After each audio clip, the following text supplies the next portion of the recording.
However, you need to understand that the technologies that we have, and we were discussing, are not theoretical. We have actionable intelligence that any committee in Congress or executive action can find regarding current operations. And I just want to go through a list of them very quickly, of these facilities and corporations for which we have witnesses who can be subpoenaed by the committees of the Congress.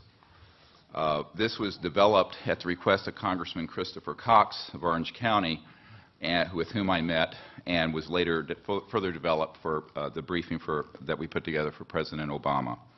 These facilities are the Edwards Air Force Base and subsections where at the dry lake bed where the Lockheed Skunk Works operations, Haystack Butte, China Lakes, George Air Force Base, and the closed Norton Air Force Base, where an anti-gravity device, so-called alien reproduction vehicle, for which we have the schematics, was seen by Frank Carlucci and others on our witness team.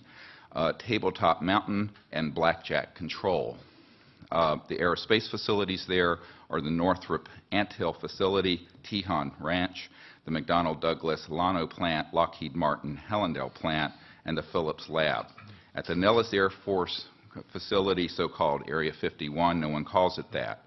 There's S4 and S12, Pahut Mesa, Groom Lake, and a number of sub-facilities. The most important facility is in Utah, near Provo, the Dugway Proving Grounds, all of which is underground, and the airspace above it is classified. There are no roads into this facility. The New Mexico facilities include Los Alamos National Labs with underground connectors to the so-called Dulce area where the biological work is being done, and Kirtland Air Force Base. And the complex there includes Sandia National Laboratories, Phillips Labs, Manzano Mountain Weapons Storage Facility, Coyote Canyon, and the White Sands Complex.